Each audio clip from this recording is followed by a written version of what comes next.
Okay.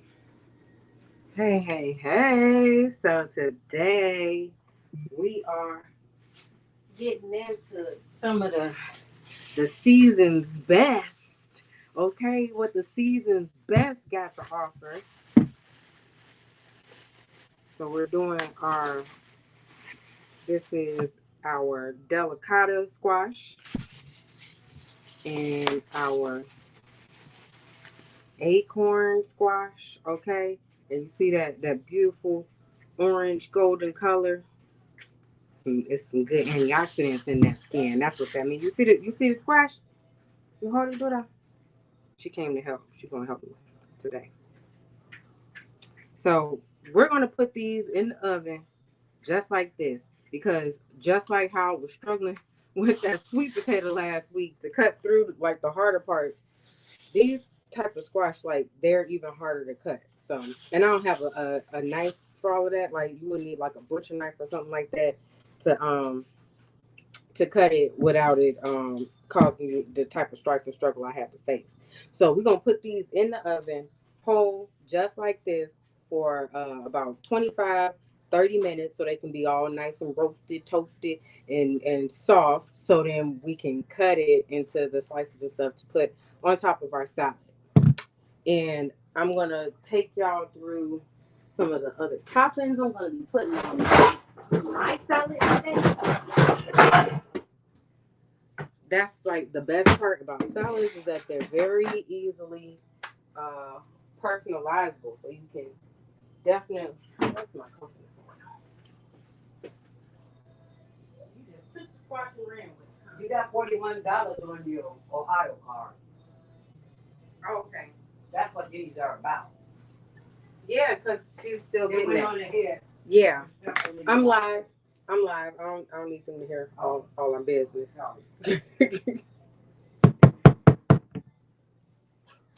So, and this is just standard coconut oil. Okay, so I try and stay hip to how to use all these oils and stuff, because you know we grew up on shortening, Crisco, vegetable oil, like you just put it in a pan and heat it up, and it's gonna do what it needs to do. But when you use these natural oils, you got to be mindful of their, what do they call it, their flash points. So when you heat like olive oil, if you heat the olive oil too high, it begins to smoke. That smoke is actually bonds breaking in the oil, and it creates a whole different set of stuff going on. So you want to be mindful of how you're using these oils. Yeah, uh, coconut oil and olive oil is healthier than vegetable oil and shortening and all that. But if you use it improperly, it can be just as damaging to your body. So all I did was just take some coconut oil, you see it shiny, rub it on the outside of this, and I'm just gonna sit it right on this pan. I got my oven preheated to 350, and we're gonna. Can I have my acorn squash back, please? Oh, you got the sticker off for me? Thank you. See, I need to go be helpful. I had to go and get my acorn squash back. I think she can bump her out in too now. So just rinse the outside. I gotta cook it, booty. I gotta cook it. I'm sorry. This was food. This was very much intended to be food. This was absolutely food and not meant to be played with. I'm sorry. Here, let's get your ball. Come on, let's get your ball. Come on, you got a ball. See, you left your ball right here. Oh. Oops. She knows the difference between a ball and an acorn squash. I know that. So we're just gonna pop these in the oven like so. Okay, see, I got them on the pan, nothing fancy. You can wrap your pan in foil and all that if you want to. Don't wrap these in foil, because you want the outside of these to like actually cook and brown and get golden and all of that, because we're eating the skin. All right. So We're gonna get into all of that. All of that, okay? And then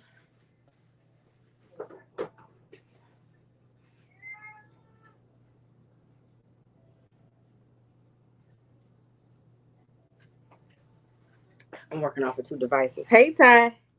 Welcome, King. Welcome, welcome. Thanks for tuning in as usual. Whoa. Yes.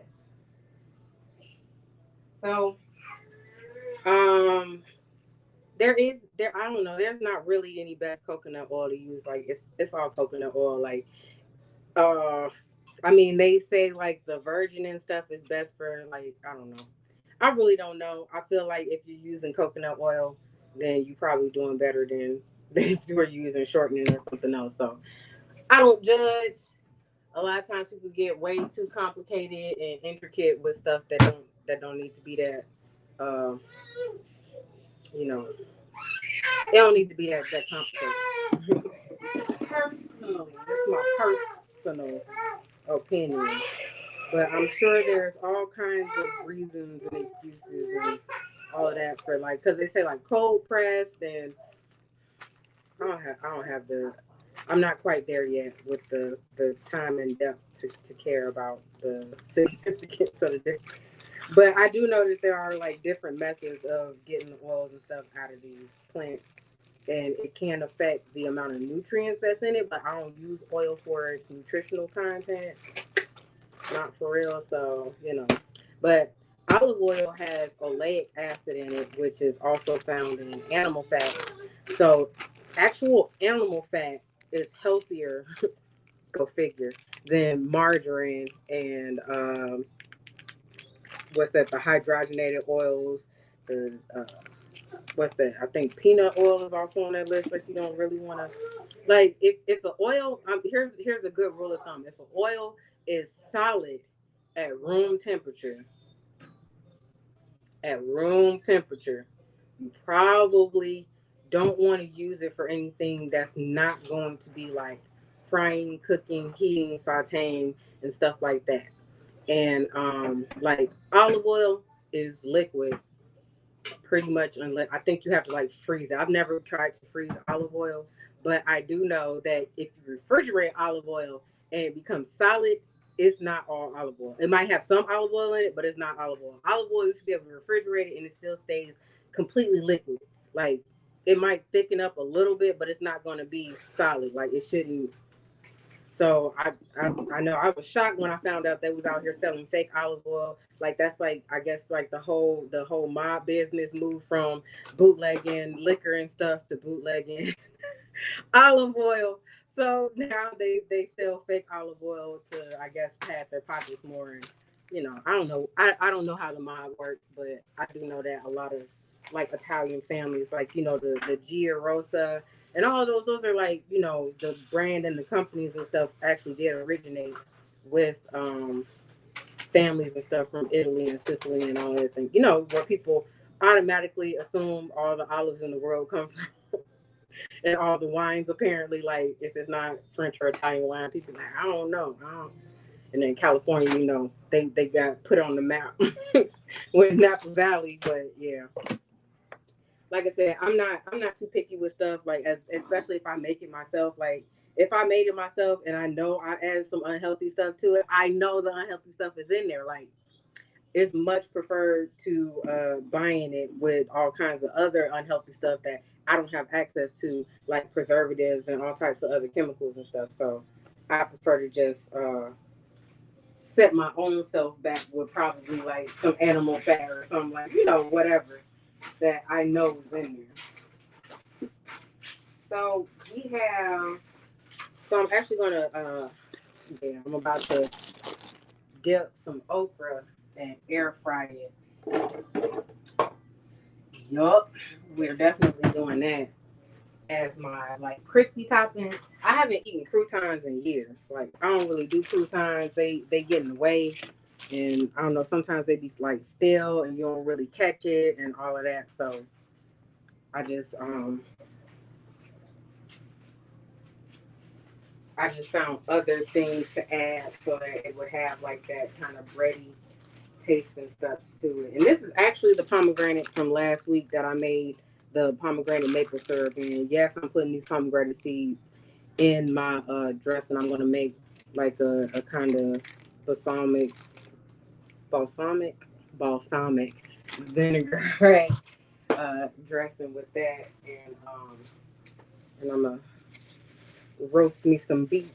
I'm gonna cut these beets up and actually cook them with my breaded okra that I'm about to get going. Cause beets, cause beets.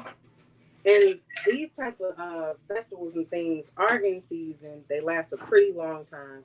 Beets are a root, so they pretty much don't go bad as long as you store them in a clean, non-moist environment. Like it'll start growing another beet plant before it'll go bad. Like that's the great thing about root vegetables is unless they've been contaminated with some type of mold or from something else like another vegetable or fruit or something in the drawer going bad and then spread the mold to it. Like the root vegetables pretty much last forever. Like, and that's why I like to keep some around, and then I'll usually like prep one or two of them, chop them up, cut them up, dice them up, however I'm gonna end up using it, so that I can put it in a bag and freeze it. So I really don't have to worry about them going bad before I get to use it up.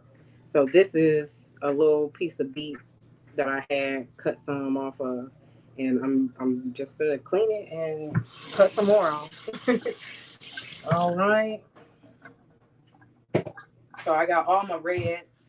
And then that's another thing, especially with salads. Your salads should be colorful, like the rainbow. And that is how you know you are getting the most out of your meals. So eating a colorful meal, especially when you're doing salads, is key to being fulfilled. All right. So here, let me change y'all angle so y'all can see what I'm doing here. So I'm just getting the egg wash together for my okra. So I got some okra. I cut it up. I bought these whole and I cut them up like this and I just threw them in a bag and froze them. So now I'm gonna season this little egg wash. So this is just like I said. This is that Bragg's. Well, I didn't even like. I don't even know what I was looking for, but I think this is in the seasoning section. So they actually have it over by all the other seasonings, and that's how I even happened upon it because I had ran out of my Mia's Oh So Good, and I ain't had a chance to reorder. So I wanted to get the big bottle because that everything seasoning go good on everything. So I'm definitely gonna hit her up and get me another bottle. But she been selling out. Like every time I try, it be sold out. I'm like, ma'am. So I might have to see if I can get like a notification or something from when she got stuff back in stock because it be selling out so quick. I don't know how to keep up.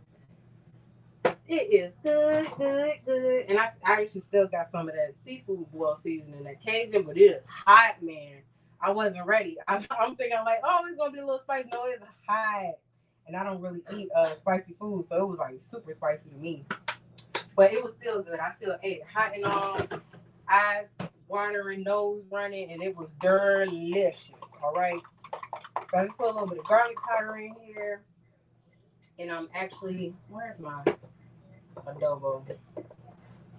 So I got me a little bit of adobo. I like adobo as opposed to seasoned salt because it doesn't taste as salty to me, and it has like a little bit of a different mix of the flavor. So, oh, and this one actually has cumin in it, so I like me some cumin. I like me a little bit of cumin spice, you know. So this is my egg wash, lightly seasoned, and then I'm gonna scoop me out a little bit of flour to roll this in. So we don't need that much. And I just throw them on the plate, roll them around. And I just grab a cornstarch in the freezer. I mean, not the freezer, the cabinet over here. I thought we have some corn?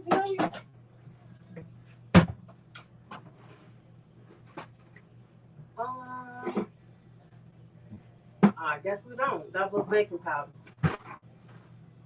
Really? No cornstarch, huh? Because the cornstarch helps make it like a little bit crispier too, like it flakes out. That's right. She went out on the balcony, and I can't even ask her if we had some cornstarch and just got moved. Okay, well, no cornstarch then. Oh, but I do need my vinegar from down here. So this is the balsamic vinegar I'm using. This is the Aldi brand. So I got this at Aldi some time ago. So it's not. I don't know when is this. It expires. Oh, the best buy date is September 14th, 2024. And I bought this, I think, last year. So keeping some on hand is very easy to do. You can get one bottle, and trust me, it will last you forever. Because I think I was using this to like marinate some meat or something with it. I haven't really been making a whole lot of like vinaigrettes or dressings or toppings or sauces or nothing with it. I usually use it to season or flavor my meat dishes.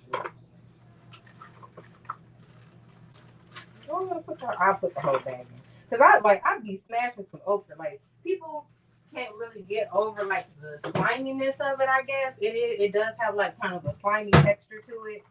Um, and so far I haven't found any type of way to get it to not have that slimy texture. But I real life just got over it. I got over it. It's one of those things like that's just how it's gonna be. And honestly, I really like started getting back into eating it more regular because before like the only time I had okra, like especially like you get fried okra. Who is that? Not JJ. It was, just one of them hood spots. I'm from Chicago, so they was frying everything up, throwing it in some bread and deep frying everything. So you could get the fried okra. They had the little jalapeno and cheese bites, and all kinds of stuff like little bite stuff, snack stuff that you could get that was deep fried and battered and all of that. And the fried okra was one of those things. So that was pretty much the only time I would eat it. And whole time, it wasn't until I started doing this show with y'all, okay, that I actually looked up like what is okra good for. And it's great for like a ton of stuff. Like okra is like one of the unsung superfoods, and it's straight from Mother Africa, okay? So our ancestors from Africa came here on those slave ships with okra in their bag, okay? They because they had to subsist on something because they was feeding they was feeding us trash, and so the okra really made a big difference in keeping up our nutrition while we eating table scraps and stuff. Because just like how a lot of people can't get over the sliminess of it, a lot of the colonists, they wasn't trying to eat this little slimy vegetable and stuff either. So yeah, it worked out for us because we got to keep our okra. They were impressed about it, and it grows fairly easily, especially like in warm climates, hence it being from Africa. Okay, and it's easy to cook. You can boil it, you can saute it. Like I said, it don't matter how you cook it, it's still gonna have that slimy texture. So you just gonna have to get over it because it's super nutritious. Like if you don't eat nothing, if you have like nothing but okra and a bowl of oatmeal for the rest of your life, you will be perfectly fine and probably healthier than 99% of the people out here. Like that's how nutritious okra is. Like okra is really, holding it down for us out here, okay? So I'm just breading it, and then I'm gonna spray it down with some. I got olive oil, coconut oil mix. And so that's another thing. If you are using olive oil to saute your vegetables or meats or things with, like if you're cooking with it and you're not keeping it cold, like if you use it in a dressing and or something like that, then I would suggest mixing it um, with an oil that has a higher heat point, and that will actually uh, keep it from flashing out, from gassing up and getting those byproducts and stuff in it uh, from the heat. So that's one little tidbit of how chemistry works in food. When you mix two things together, it becomes a new solution. It is no longer this thing and that thing. It is a solution of the two things together, and so their properties tend to mix together and equilibrate to something that's is characteristic of both of the parts, but it's no longer two separate parts.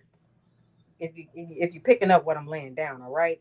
Okay, so like when you make Kool-Aid, you no longer drinking water and sugar and whatever that little flavoring color packet got in it. You're drinking Kool-Aid. So Kool-Aid is a solution, all right.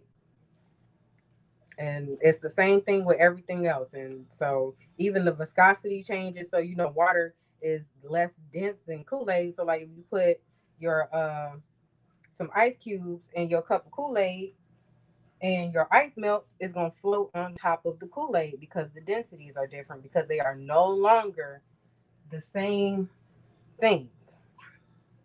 Ooh, you see how I just snuck a RockTrue science lesson in on y'all? Okay. All right. When you come here, you're gonna learn something, and you're gonna fill your stomach up right along with your brain. Because that's how we roll in the kingdom. All right. Everything, every opportunity is a learning opportunity. Even if you fail, you just learn how to not do something. You learn what not to do.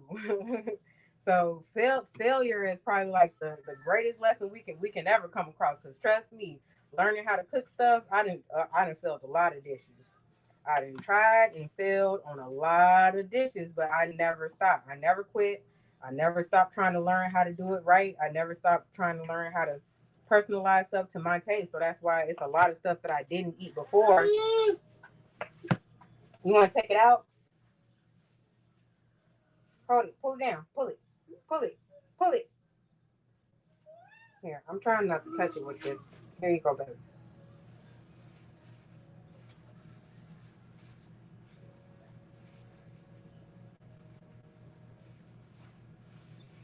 There you go. Now you can get it out.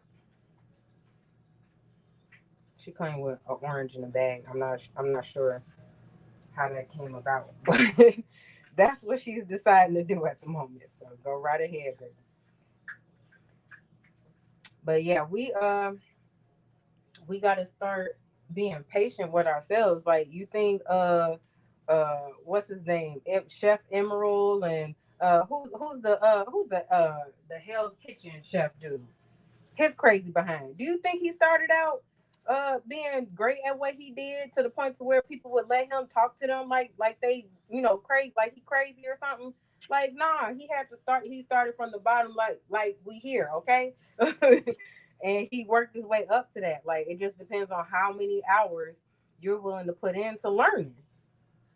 So if you're willing to learn it, then you can become a master at whatever it is that you're willing to learn and put the hours in. I think they say it's like 10,000 hours or something to master something. So 10,000 hours sounds like a lot, but 10,000 hours is, it's doable. It's doable when you do it. Okay. It's not doable if you just sit there and think about and pine over how many hours that is. Like nothing to it but to do it, right?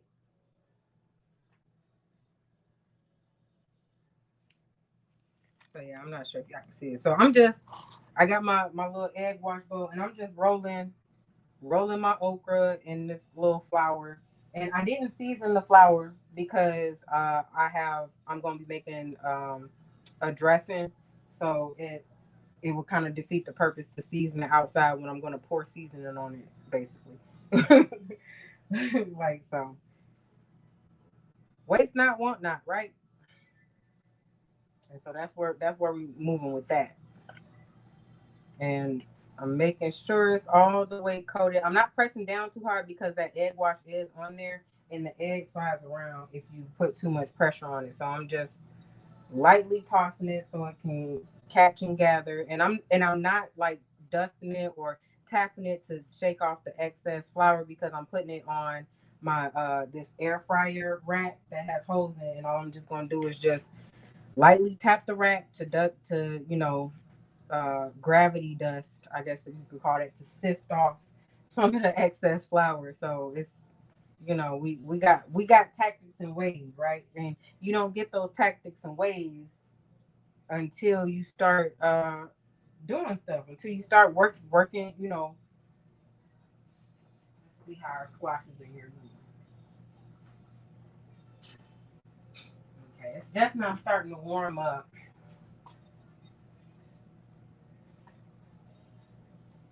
I really should have had that oven heated before I got on here with y'all, but I was behind, had a meeting and all of that. But we here now, and plus I got plenty to talk to y'all about. I looked up some articles and stuff that talk about the health benefits of our squashes that we'll be cooking today. And the thing about the squash family is that even though it might be like a different kind of squash and all of that, they all pretty much have similar nutritional benefits. Some depending on the color and the amount of like little fleshy meat inside of it might determine like the amounts of the nutrients, but the benefits that you would get from eating any one of them are essentially the same. So whether you prefer pumpkin or all that, it's really just going to be a difference in textures for the most part, because pumpkin tends to have more slime than actual flesh. And actually, the more mature a pumpkin gets, the less slime it has, and the more fleshy substances inside of it. Kind of like how coconuts are.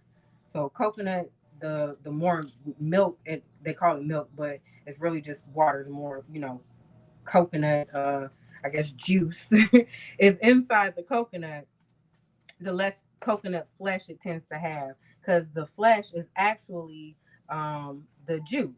So it's like as the coconut ripens, the juice goes through a certain chemical process that converts it from that liquid state into the little white fleshy part that you end up shaving on top of like your ice cream or something like that. So I didn't know that either until I did this show with y'all and I was looking up stuff and I was like, oh, word, that's what, okay.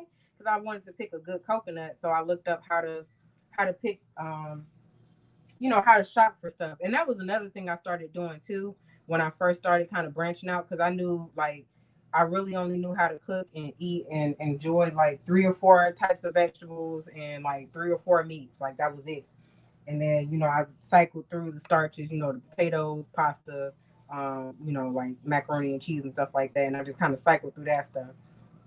But I got bored, so I'm like, dang, I need to find some new stuff to eat. So I would go and stand in the produce section with my phone, and I would Google what stuff was, how to cook it, how to pick how to pick it at its ripest, or when do I know it's ripe, when do I know it's gonna taste good? Because you don't want to pick something and then you been pick something that was going bad or old, and then you wait like too many days to cook it, and now you like, oh, this tastes nasty. Like, yeah, it's nasty because it's right, like, or it's old. So you're not even getting it at its best. So I wanted to make sure the first time I tried this stuff that I was getting it at its best, so I could give it like a good and honest, review on if I'm, willing to add this to my meal plan or not. And so for the most part, everything that I picked out was great. And I found easy ways to cook the stuff and it tasted good. And ever since then I've just been trying new stuff and finding new ways to add more nutrition and better health habits to what I was already doing. And so once you build that foundation, it's so much easier to expand from that. So that's why I just kind of, tell people good luck when they be like, well, I'm going vegan tomorrow. Okay. Good luck with that. Like, there's a right and a wrong way to do stuff. And if you like, especially if you've never been vegan before, like I can see some people who were either raised vegan or like had been vegan for like 5, 6, 7 years, and then all of a sudden they just decided that it wasn't for them at the time or whatever it was, and then they're deciding to go back to that lifestyle. Then I can see them probably being more successful at it than someone who's never been vegan or even vegetarian before, because for one thing, we get a ton of nutrients from meats. Like the stuff that we don't eat in vegetables, the animals that we eat do, because they're 9 times out of 10 they're herbivores. So they're already eating the vegetables. And then on top of that, because they're herbivores, meaning they don't eat meat, their bodies are much better suited to get all the nutrition out of the plants that they eat as opposed to us. Because even though we're supposed to eat more vegetables and fruits and things, like there's still a certain way that we have to prepare the foods and things like that, because there's certain compounds within the vegetables and within the fruits and things that actually make it harder for our bodies to absorb the nutrients that are useful to us. So it's important to understand how to properly prepare these things so that you're not just eating your vegetables and stuff for show. So now I gotta spray this stuff down. Because another lesson I learned, especially with your air fryer, is you definitely want some type of oil on the surface, and you want your flour to be touched at least at some point with oil, because the air fryer it's just kind of forced air heat. So if your flour isn't coated with some type of oil, it's going to remain flour. Especially if you're cooking something that doesn't have its own oils that will cook out of it and eventually soak into the flour to make it so that the flour cooks. Yeah. So you definitely want to make sure all your dry flour parts are coated with at least a little bit. So this greatly reduces the amount of oils and things that you need. So that's why I always suggest to people, especially when they're like I can't leave the car fried foods is my like get you an air fryer. If you love fried foods, get an air fryer, fry it yourself, learn how to use it so that you can cook the stuff so that you pretty much won't notice the difference whether it was deep fried or air fried. So put those on the top. Look this in, plug it in, plug it in. I gotta clean my mess up. Clean my mess up. And then we're gonna get to these beets and such. Oh,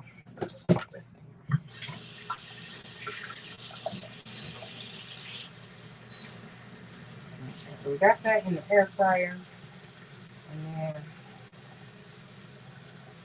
the squash is in here sizzling. I'm checking because I might need to stab it with a fork.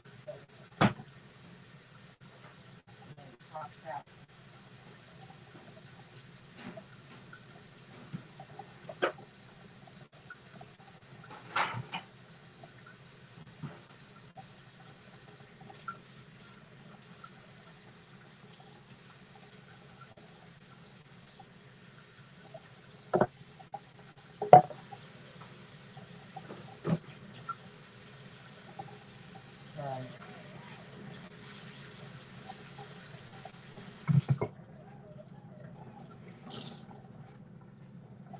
And then we're gonna put up the rest of our toppings.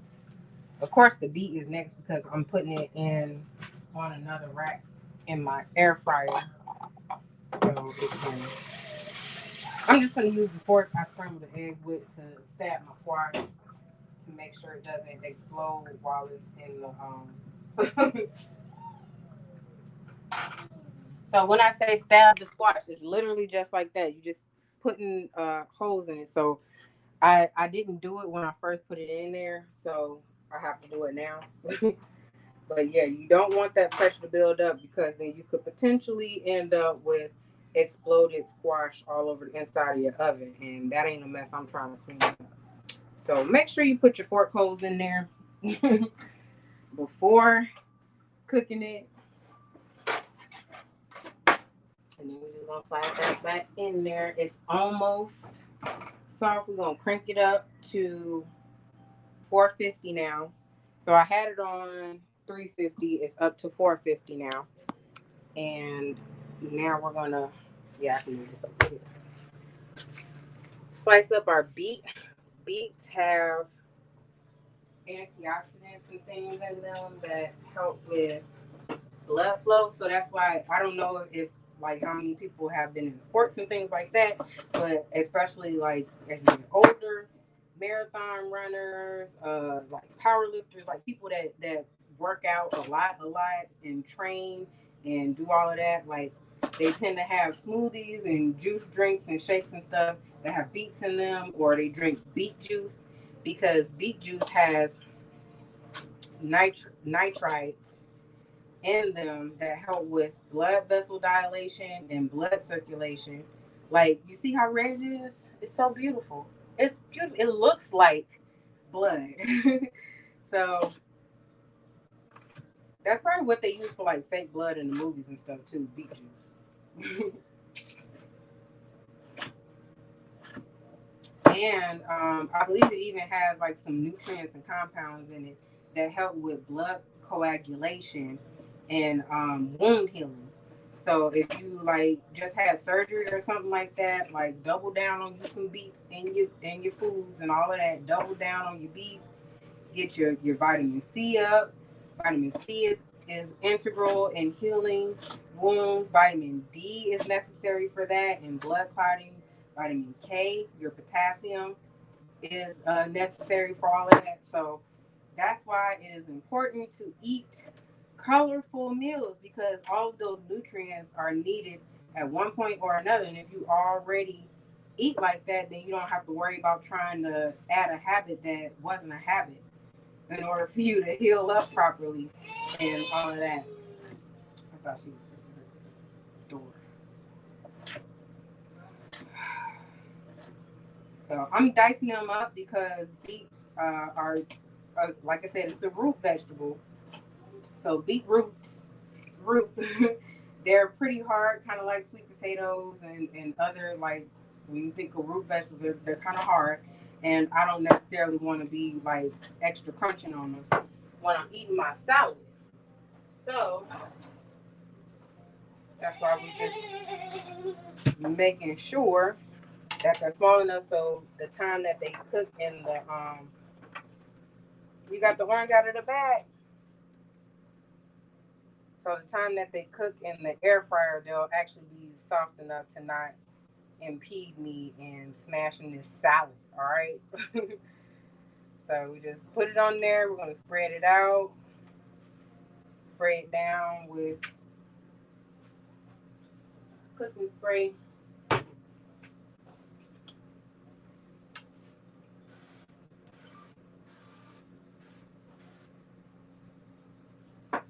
And I'm not seasoning my beets at all. Like I said, I have, other toppings and sauces I'm going to be putting on there. So there's no need to do that. And that's another thing. Like, don't over season your food.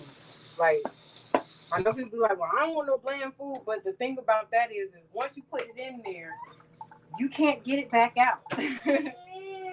So make sure that the stuff that you are seasoning your food with won't overpower it if you end up putting too much in there. So now I got my mushrooms. These are shiitake mushrooms. Be careful, baby.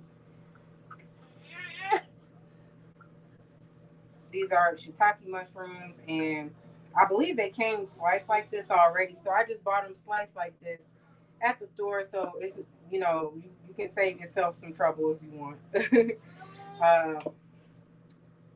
And I'm just gonna dice them up. And so this is one of the reasons why the salad will have no meat on it because mushrooms have a very fleshy, kind of meaty texture anyway. So I take full advantage of that, and I've been, kind of deep diving more and more into studying mushrooms and all of that and what they have to offer.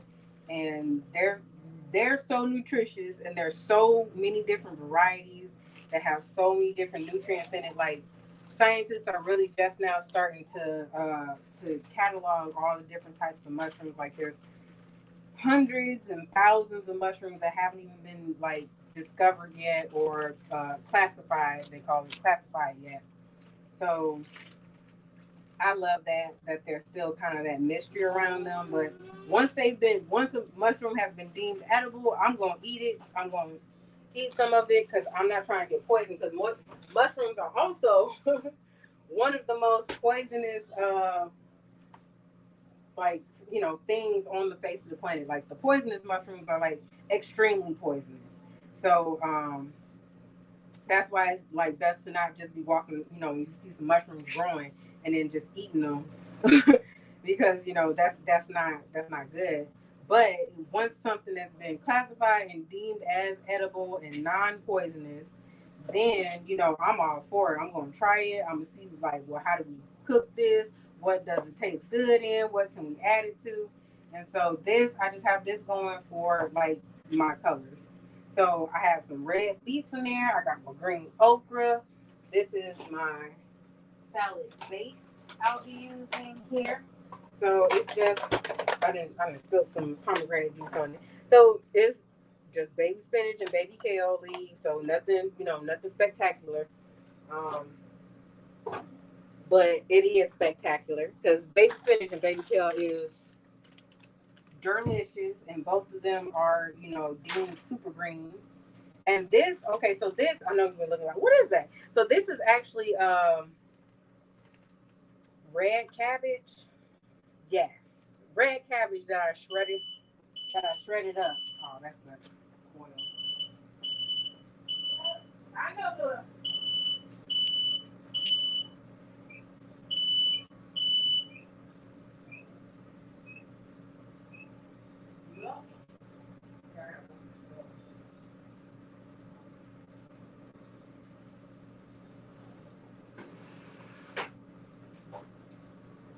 Thank you. Thank you for closing that.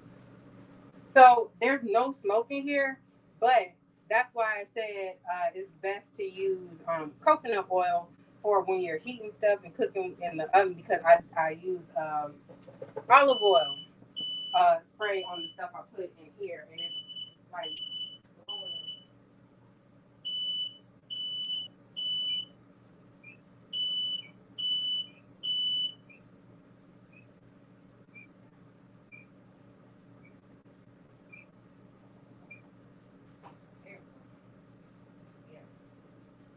And it's blowing those heated compounds into the air, and now it's setting off my smoke alarm. So that is proof and point why when you use oils for cooking, like with hot stuff, don't use olive oil. And it's like, and when I literally just found that out today.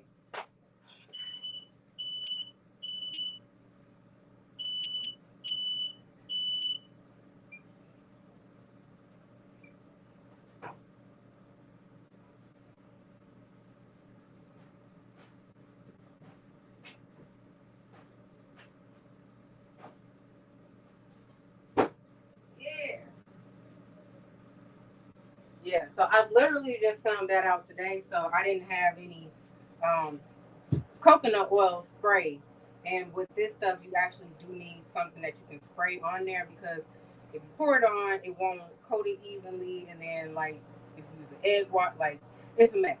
So, proof and point as to why it's better to use your coconut oil for heating, cooking with, sauteing, and use your olive oil for your vinaigrettes, your dressing, your toppings, for cold or non-cooked food items and things like that, to add in some healthy fats, because healthy fats actually help you feel satisfied, fuller, and they're a much better source of energy.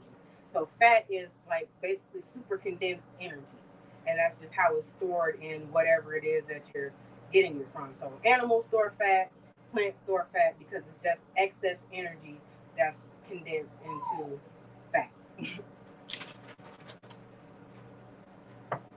And I got my ebooks coming, so I got one already done for like general nutrition and things like that.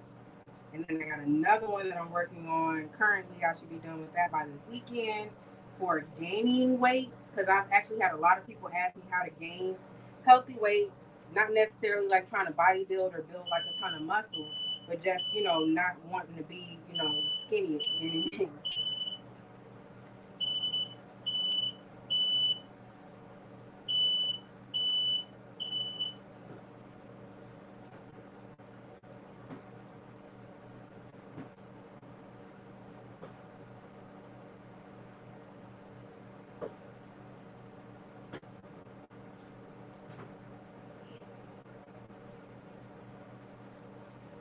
So let's see if these are, oh yeah, they're about done anyway.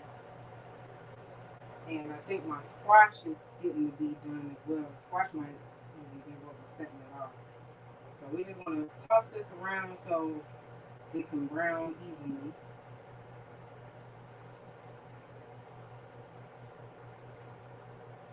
But man, I love me some fried okra now, y'all. And you sprinkle just a little bit of salt on the top of it. Ooh, it tastes better than chips to me. And okra is great for digestion. So that sliminess that people can't get over, that texture, that's actually what helps lubricate your intestines and your digestive tract to help keep stuff moving. So if you've been constipated or bagged up or whatever, don't go grabbing all of that, laxatives and all that other mess, because that stuff will mess you up. It really will. And it looks like my beets are shrinking it just right. So that's got like a couple more minutes on it.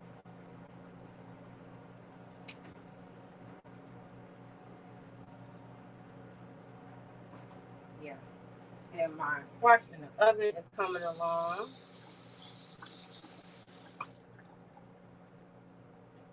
And so I'm using the pomegranate in my vinaigrette to pour on here.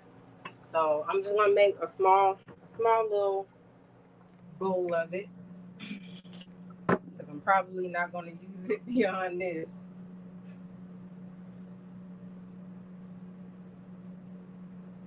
And I actually have an orange I'm gonna add, some orange juice and pieces to it. So that's like maybe a fourth of a cup of balsamic in there. Balsamic. And this is where the oil comes in, all right? So this is our extra virgin olive oil. And we're going to put like a teaspoon to 2 teaspoons of that in there.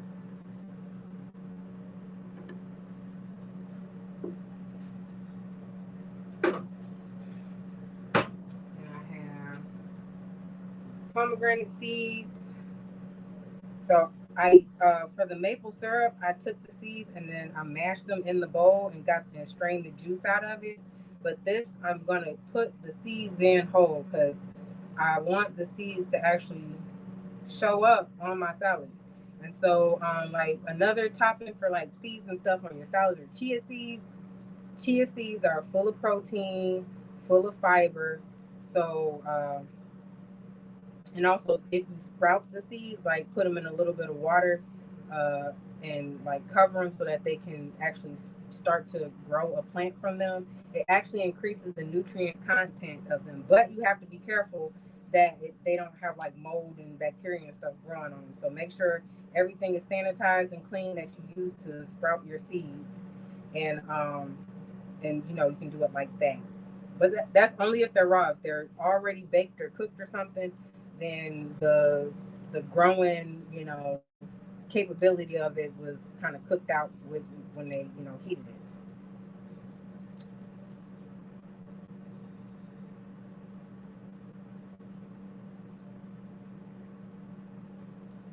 And I used to love eating pomegranates as a kid. I think that's also the smoke from the oven.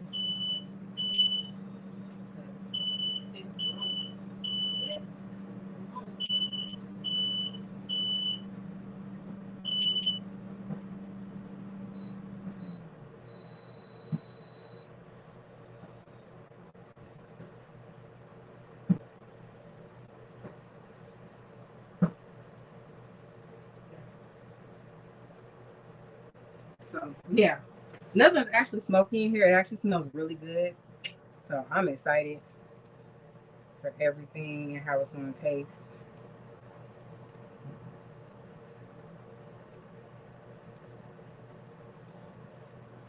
And we're going to, so the pomegranate, so actually the pomegranate and the squash, great sources of vitamin C. So oh well, all of the citrus fruits and stuff. Actually, grapefruit, I believe, is still in season. There's some stuff that is grown in the U.S. Like there's some oranges and stuff that's grown out of Florida and all that.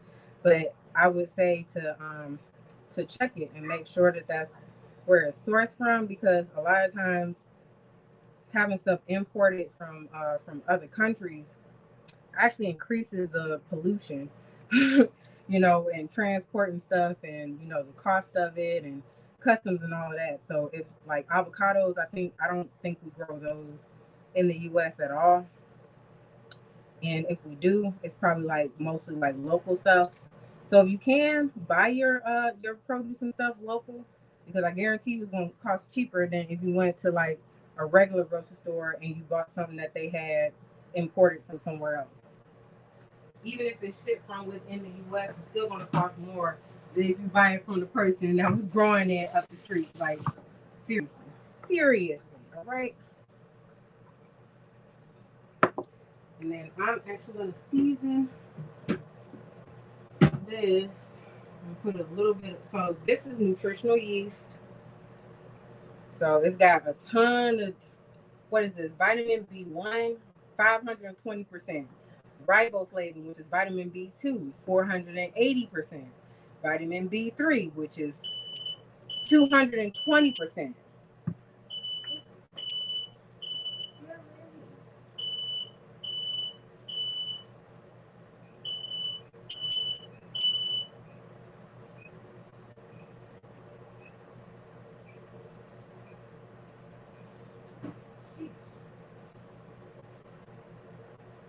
And the thing with the smoke detector is once you set it off, it's extremely sensitive for like some hours afterwards. Like I guess like just in case you didn't hear it the first time, whatever y'all burning.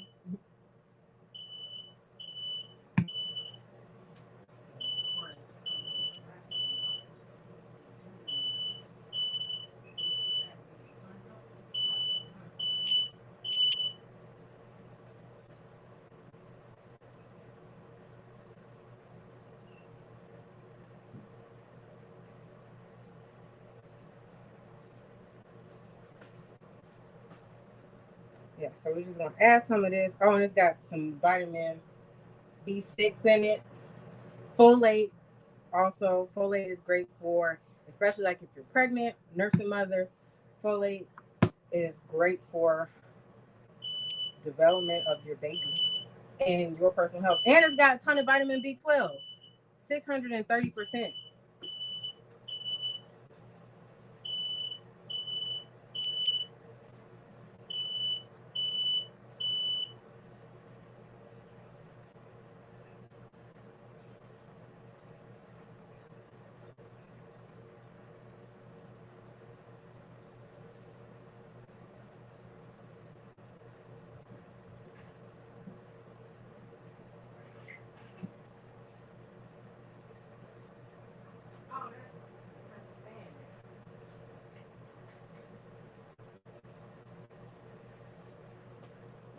And the fan's turned on. I didn't even know. So I'm just mixing and mixing.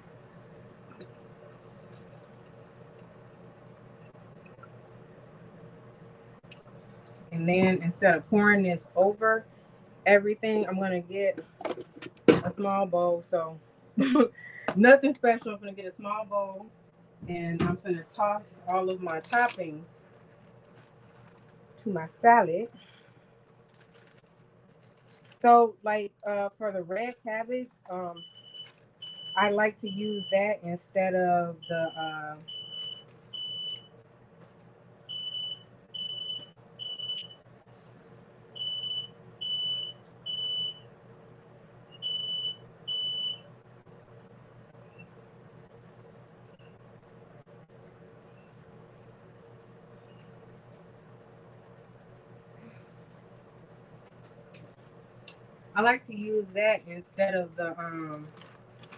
the shaved carrots, because they shred carrots and stuff and put it on salads too. But I prefer to use the red cabbage because and I believe this actually has some carrots in it too anyway. So because they have the same kind of nutrients, but the purple and the red cabbage and stuff tend to have a different set of those nutrients, so that they're actually they're giving you a little bit something different than just your orange variety of carrot.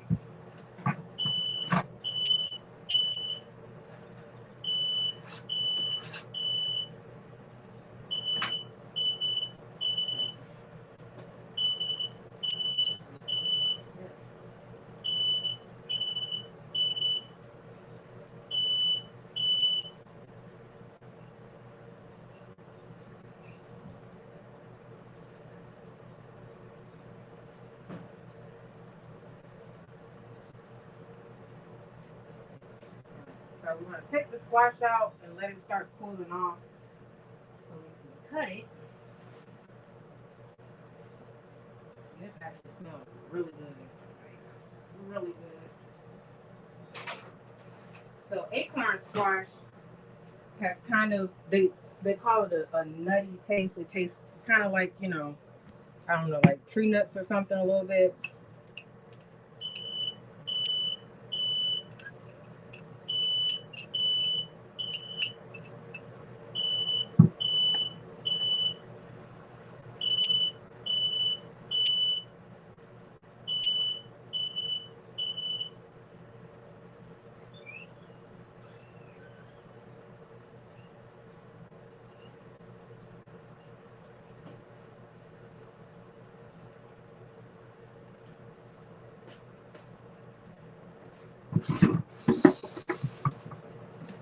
Okay.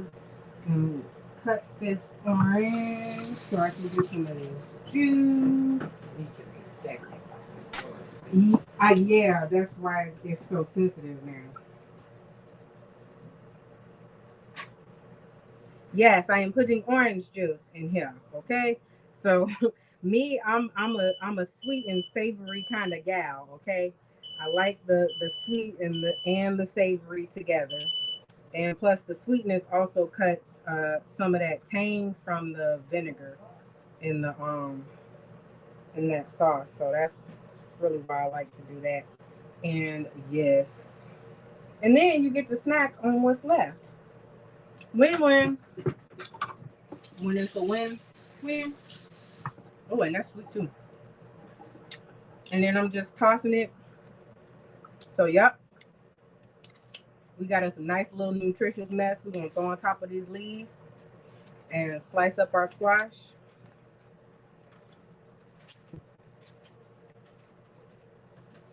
I'm gonna have to hold one side of it. Hold it and cut it, okay? Don't burn yourself. And it's really soft now. So now when you cut it, it's easily cut because it's nice and cooked. So I don't know if you can see that, but you see the smoke. You see how smoky that is. Here, I'll pull y'all closer so I can get a better view of this. So it's going on top of the salad. You see that? You see that? It's going on top of the salad, fresh, fresh out the oven. Okay, and we're just gonna leave the seed part off of there. It's like real soft. It's like falling apart. And then another thing with the squash, you can bake the seeds separately, and you can have a nice little baked squash seed as a snack as well.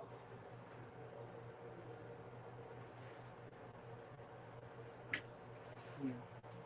That squash is hot, and that's definitely what I'm going to do. I'm going to take the seeds, and I would advise against salting them too much. I would just say use like some more savory flavors like garlic powder or a mixture of seasonings that may happen to have some salt in it, but I wouldn't just use just salt because it's easy to over salt it and then end up with too much sodium on your as a snack. So you don't want to be snacking on salt, right? Let me get my plate. Start stacking my plates together so y'all can see how this coming together.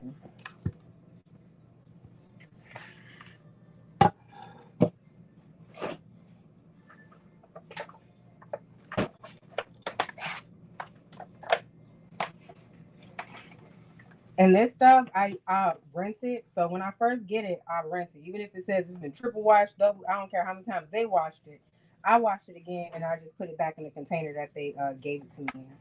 So this that's left is pretty much one serving. So this is the thing. Like people get salads and then you try and eat a whole like a salad as a whole meal, but the amount of leaves that you have is more like a side salad amount. So no, your salad is your dish. It is your main dish. So you should have 1.5 or 2. I think I'm leaving the serving size.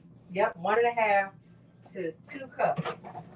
All right, that's the serving size on those leaves, especially if you're eating it as a salad. So this is about maybe 2, probably a little bit more, but it wouldn't make no sense to just stick to the serving size, strictly for that. And so the skin of this is also very soft. So we eating all of this, all right?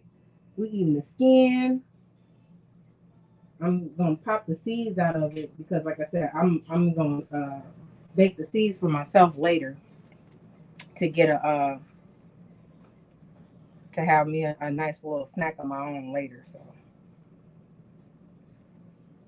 yep.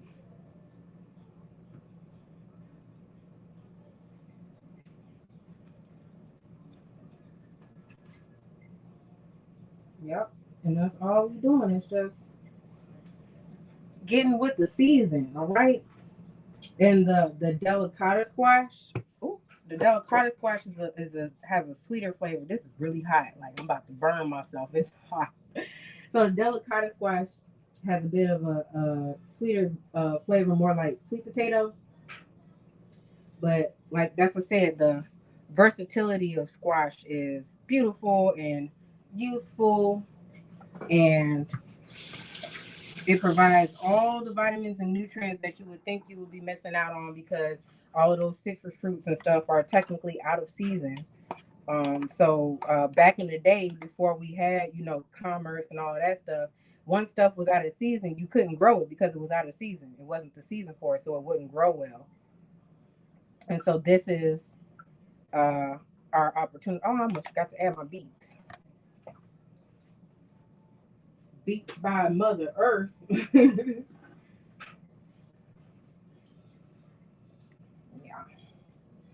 Yep. That's exactly what we got going on there.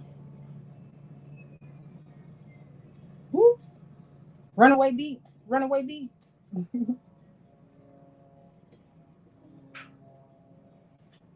Okay. And then my okra.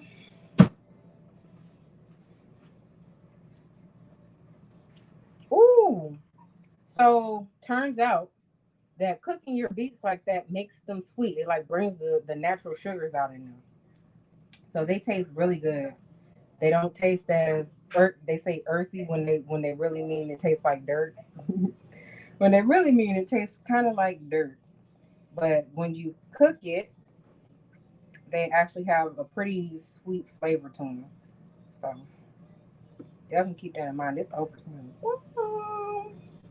I'm about to flash. Yeah, yeah. She got upset that she couldn't get it out of the bag. It ended up being used as a ball. Yep. Oh yeah. Okra. Okra. Perfect. Perfect. All right. So this is what this is my monstrous creation. Okay.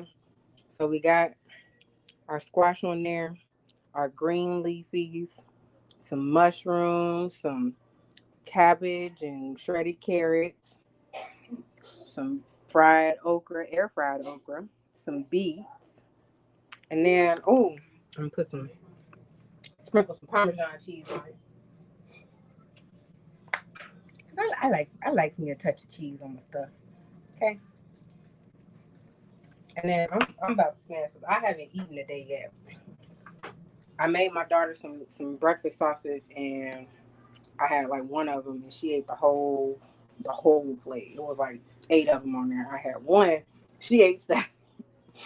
So that's it with my little bit of Parmesan cheese sprinkled on top. Like I said, this is very easily personalizable, and you can use whatever squash you want on this. Like that's the beauty of it. Like you can definitely switch out your squashes and all of that stuff, and your other toppings as well. Like I said, I know what I need for what I got going on, so I make sure that my meals um, uh, will help me with that. Will help me to all of my goals, my nutritional goals, my wellness goals, whatever personal fitness goals I have. Your food is going to get you there. All right. So as usual, and if you're not doing nothing else, oh, did my laptop die? My laptop definitely died. Rock true or nothing at all.